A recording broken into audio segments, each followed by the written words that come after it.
Noda batin berasal dari kemelekatan. Kita melekat pada apa? Pada keakuan. Benar, aku. Tanpa keakuan, tidak ada kemelekatan.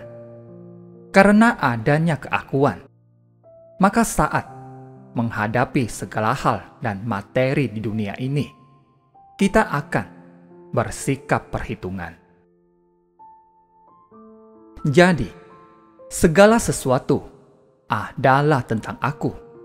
Sejak zaman dahulu, dikatakan bahwa manusia memiliki kerisauan besar karena memiliki keakuan. Karena keakuan, kita membutuhkan sesuatu, memperjuangkan sesuatu, mengejar rasa puas, mengejar kegembiraan, serta merasa sangat risau dan marah. Karena melekat pada banyak hal, kita menjadi terbelenggu. Segala noda batin dan penderitaan ditimbulkan oleh keakuan. Keakuan bagaikan seutas tali tambang atau sebuah jaring yang menyelubungi dan mengikat kita bersama noda batin. Jika noda batin terus timbul, maka penderitaan kita akan tidak terbatas. Dewi Hariti. Hariti adalah yaksa yang memiliki 1000 anak. Demi menghidupi 1000 anaknya, dia menangkap anak orang lain untuk dijadikan makanan bagi mereka.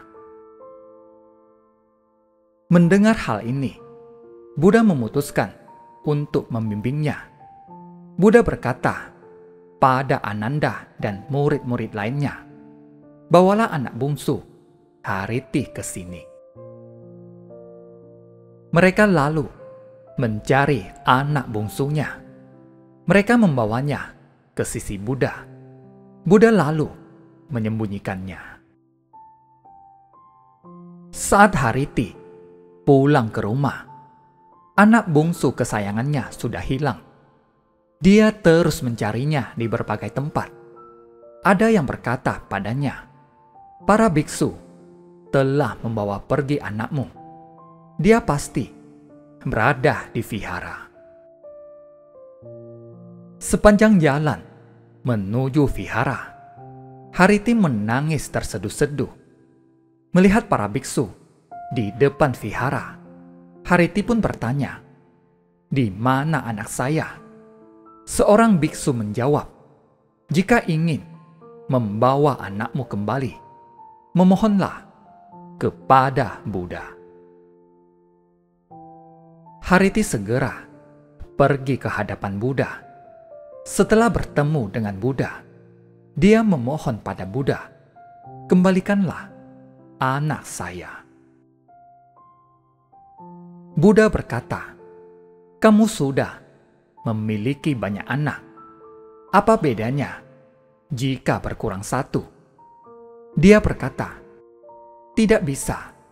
Saya tidak bisa kehilangan satu anak pun." Buddha lalu berkata, "Saat kamu menangkap dan memakan anak orang lain, bagaimana perasaan orang tua mereka?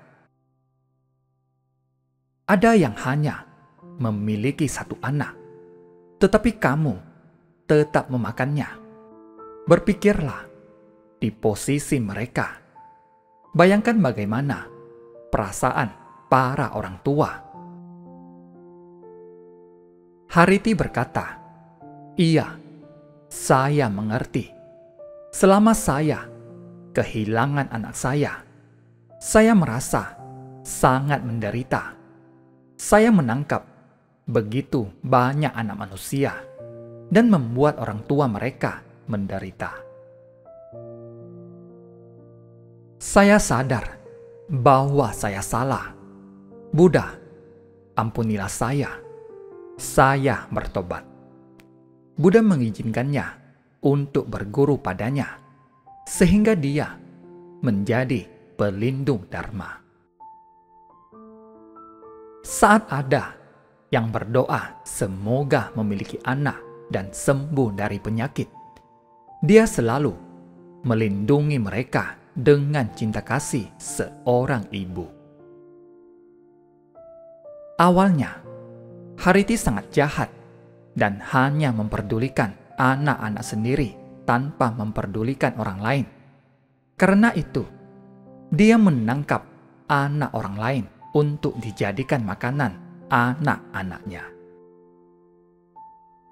Namun, berkat bimbingan Buddha, dia telah berubah dan memiliki hati penuh cinta kasih. Meski penampilan tidak bisa berubah, tetapi hatinya telah berubah.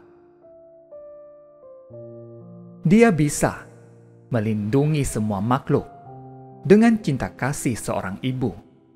Dia mengabulkan doa orang-orang yang ingin memiliki anak dan melindungi mereka yang jatuh sakit.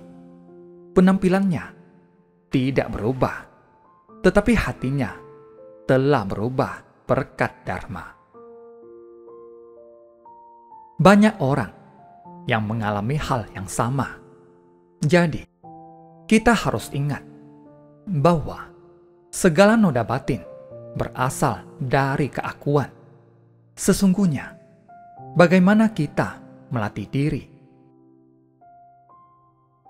Dalam melatih diri, kita harus memiliki arah yang benar. Dalam melatih diri, kita tidak boleh menyimpang sedikit pun. Dalam interaksi antar manusia, kita harus mengecilkan ego demi kepentingan bersama. Setiap orang harus memikul tanggung jawab atas dunia ini. Jika kita terus membesarkan ego, maka akan timbul pergolakan di dunia ini. Kita harus mengembangkan welas asih dan kebijaksanaan di dunia ini. Kita harus memikirkan matang-matang. Sesungguhnya, apa yang harus kita lakukan agar memiliki hidup yang bermakna, bisa membawa manfaat bagi orang banyak, dan melakukan berbagai kebaikan di dunia ini. Jika kita melekat pada keakuan dan merasa bahwa dunia ini adalah milik kita, maka pikiran yang menyimpang ini akan membawa bencana bagi dunia ini. Singkat kata, kita harus bersumbangsi dengan cinta kasih tanpa pamrih. Jangan melekat pada keakuan. Jika tidak, konsekuensinya sungguh tak terbayangkan. Jadi, kita harus senantiasa mengingatkan diri sendiri untuk menjaga pikiran dengan baik agar tidak menyimpang. Kita harus bersungguh hati setiap waktu. Terima kasih, semoga bermanfaat.